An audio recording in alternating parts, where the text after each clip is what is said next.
conductors carrying current. Force between two parallel conductors carrying current. To understand this concept, first we have to understand what is the force between two conductors when current is passing. Suppose the current is passing in the same direction, I1 and I2 are the two currents passing in the same direction. So in which direction force is acted?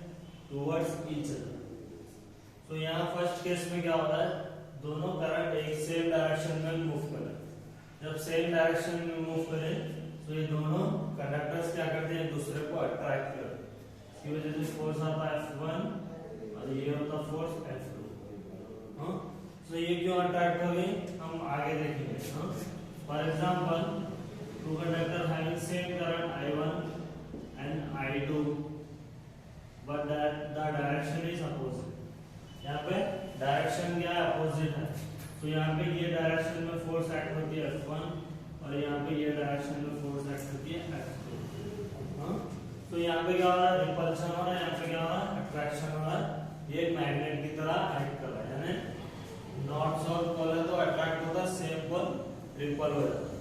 तो यहाँ पे भी अगर opposite direction है तो repulsion हो रहा है, सेम डायरेक्शन है तो अट्रैक्शन हो रहा है, मैग्नेट की तरह एक्ट कर रहा है. तो हमारे को force between two parallel conductor carrying current, force between two parallel conductor carrying current find out करना. तो इसके लिए एक सिचुएशन हम कंसीडर करेंगे, opposite direction, sorry same direction के लिए हम सिचुएशन कंसीडर करेंगे. तो ये याद रखना, अट्रैक्शन कब होता है, रिपल्शन कब होता है. So consider two conductors of infinite length. Consider two conductors of infinite length. So initially infinite length का consider करो. तो इसमें करंट पास हो रहा है I1 और इसमें भी करंट पास हो रहा है I1 and I2 are the current passing through this conductor. तो यहाँ पे कंडक्टर में करंट पास हो रहा है और इसके बीच में डिस्टेंस है suppose R is the distance between these two conductors. Conductor में भी वायर, वायर भी हो सकता है और दूसरा मटेरियल भी हो सकता है. तो यहाँ पे करंट पास हो रहा है. अब हमारे को इसका मैग्नेटिक फील्ड डायरेक्शन मालूम है. तो हमारे को ऑलरेडी मालूम है whenever a current is passing through a conductor it produces a magnetic field around the conductor. तो यहाँ से अगर हम करंट पास करेंगे तो उसके अराउंड में मैग्नेटिक फील्ड आएगा. तो ये डिस्टेंस जरा कम है दोनों के बीच में, कंडक्टिंग वायर के बीच में क्या है, डिस्टेंस कम है. तो अगर हम यहाँ से करंट पास करेंगे तो उसके अराउंड में मैग्नेटिक फील्ड प्रोड्यूस होती है. सो वो मैग्नेटिक फील्ड का डायरेक्शन क्या है, हम किससे फाइंड आउट कर सकते हैं. वो मैग्नेटिक फील्ड का direction right hand palm rule से हम इजीली फाइंड आउट कर सकते हैं. उसमें थंब क्या है, करंट के डायरेक्शन में पुट कर देना और मैग्नेटिक फील्ड का डायरेक्शन क्या हो गया, ये डायरेक्शन क्या हो गया हमारा, मैग्नेटिक फील्ड हो गया. तो ये इनवर्ट जा रही है मैग्नेटिक फील्ड. तो इसके लिए क्रॉस आता क्रॉस. तो ये मैग्नेटिक फील्ड प्रोड्यूस हो रही है due to the current I1. तो ये मैग्नेटिक फील्ड क्या हो गया, V1. तो अभी इसमें फोर्स नहीं आया.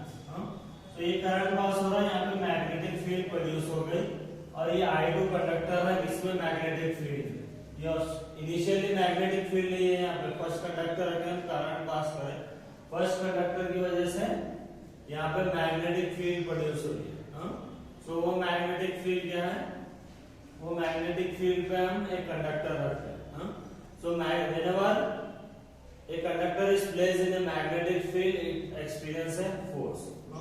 So एक मैग्नेटिक फील्ड में जब भी हम कंडक्टर रखते हैं, करंट कैरिंग कंडक्टर रखते हैं, उसके ऊपर फोर्स एक्ट होती है. Whenever we put a current carrying conductor in a magnetic field, it experiences a force. So वो फोर्स कौन सी हम फाइंड आउट करेंगे. So ये तो एक डायरेक्शन हो गया.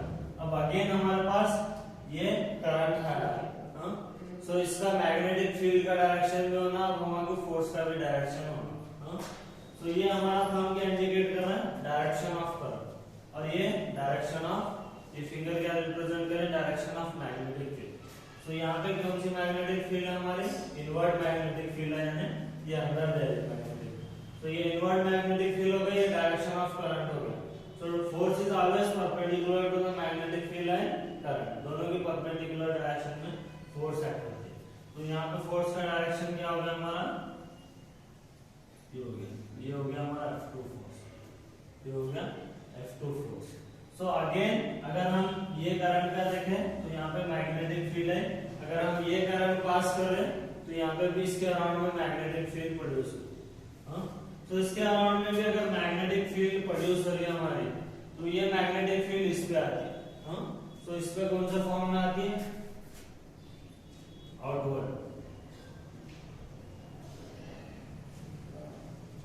को हम डॉट से डिनोट करते हैं, यानी मैग्नेटिक फील्ड बाहर आती है।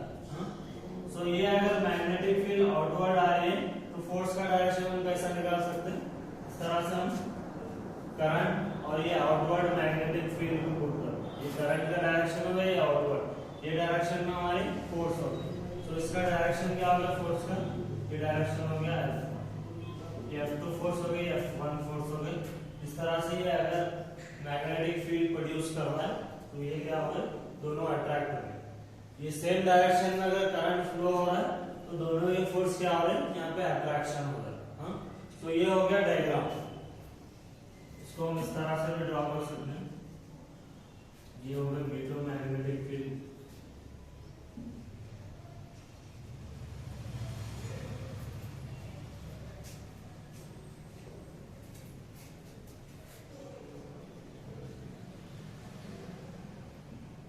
ये आउटवर्ड हो गई है, इनवर्ड हो गई। तो मैग्नेटिक फील्ड क्या होगा? इनवर्ड हो गई, मैग्नेटिक फील्ड क्या होगा? हमारे आउटवर्ड हो गई। सो अब यहाँ पे हमारे को फोर्स फाइंड आउट करना है। फोर्स कैसे फाइंड आउट कर सकते हैं? फोर्स फाइंड आउट करने से पहले मैग्नेटिक फील्ड फाइंड आउट करना है। सो मैग्नेटिक फील्ड, इसको एक नेम दीजिए, magnetic field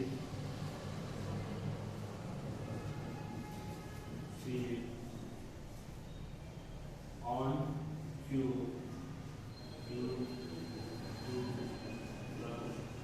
due to the current I1 right। so इसमें मैग्नेटिक फील्ड प्रोड्यूस हो रही है I1 करंट की वजह से, क्योंकि करंट के ऊपर में प्रोड्यूस होती है मैग्नेटिक फील्ड, करंट के अराउंड में प्रोड्यूस होती है, करंट कैरिंग कंडक्टर के अराउंड में प्रोड्यूस होती है। तो magnetic field due to the current क्या है? तो मैग्नेटिक फील्ड क्या हमारी? V1 is equal to V0 by 4 pi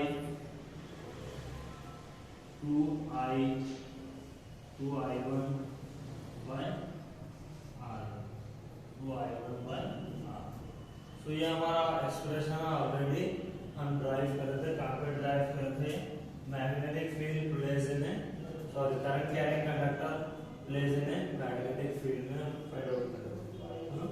so V1 is equal to V0 by 4 pi 2I1 R1 expression था।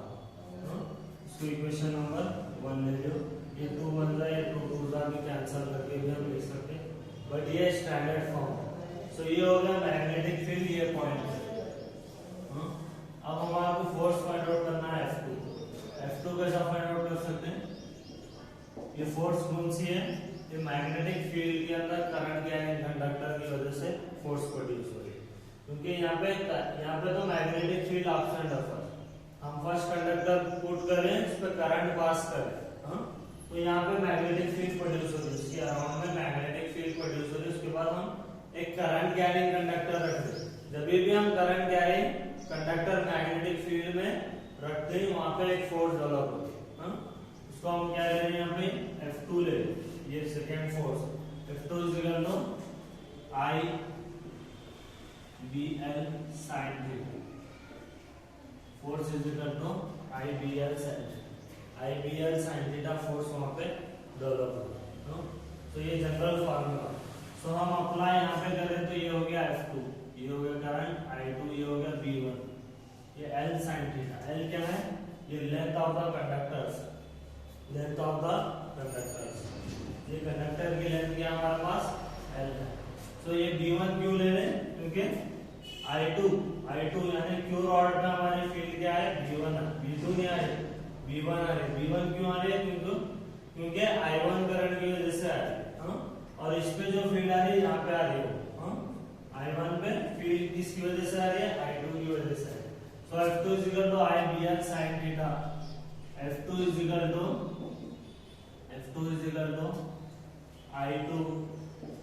I2 BL V1 की वैल्यू सब्स्टिट्यूट करो, पहले V1 की वैल्यू सब्स्टिट्यूट करो, U0 बाय 4 पाई 2 ये V1 है, ये I1 तो I1 by I1 I2 L sin theta, I1 I2 L sin theta। So but we know that, or we can find where theta is equal to 90 degree and sin 90 degree is equal to 1। so यहाँ पे theta की value क्या है?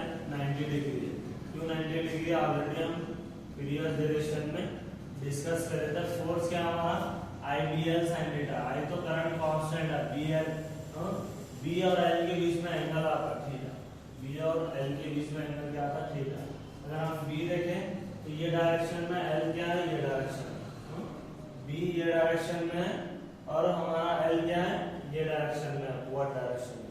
तो दोनों के बीच में angle क्या है? 90 degree. sin 90 is equal to 1।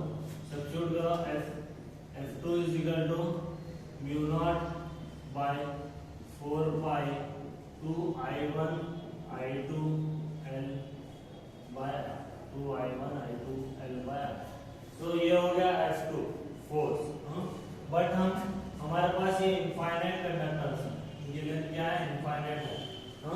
तो हम इनफाइनाइट तक फाइंड आउट करने के लिए जरा प्रॉब्लम है, क्योंकि फोर्स क्या है? बहुत ज्यादा कम रहती है। ऑलरेडी हमारे पास करंट कैरिंग कंडक्टर रहती है, बट वो डायरेक्टली अट्रैक्ट नहीं होता।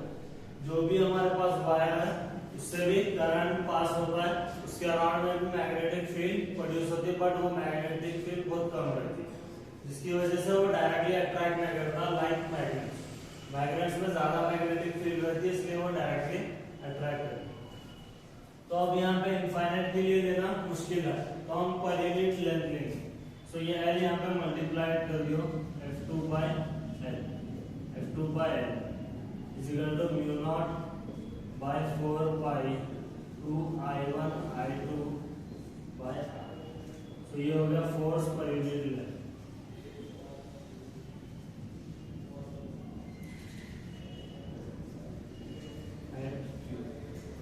क्यू पे लेना फोर्स पर यूनिट लेंथ एट क्यू। इसको इक्वेशन नंबर 3 इक्वेशन नंबर 2। तो ये हो गया फोर्स पर यूनिट लेंथ एट क्यू। अब हमारे को पी पे फाइंड आउट करना है कितनी force. Similarly at P, so P पे फोर्स पी पे मैग्नेटिक फील्ड किसकी वजह से प्रोड्यूस हो रहा है? क्यू वायर की वजह से पी पे मैग्नेटिक फील्ड प्रोड्यूस हो रहा है। Similarly F by L is equal to mu0 by 4 pi 2 I1 I2 by R, 2 I1 I2 by R। तो ये हो गया हमारा इक्वेशन नंबर 3। तो दोनों का एक्सप्रेशन सेम आ रहा है। तो ये हो गया equation 3 from 2 and 3, from equation 2 and 3 we get F1 is equal to F2। F1 F2 के बराबर है, क्योंकि दोनों की वैल्यू सेम आ रही है। therefore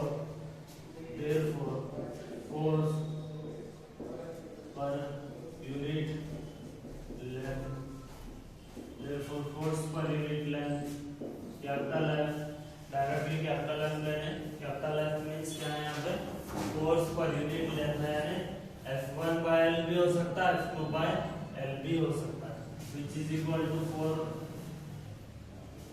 mu0 by 4 pi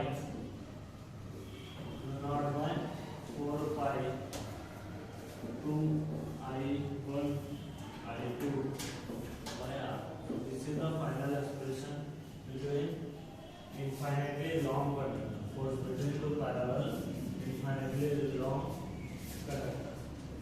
तो पैरेलल करंट बोल के भी आ सकता है, यहाँ पे इनफाइनाइट बोल के भी बोल सकता है, सेम डेरिवेशन करना। तो ये हो गया force F equal to mu nought by 4.2 I1 I2 divided by R। So this is the today's class, remaining continue in next class।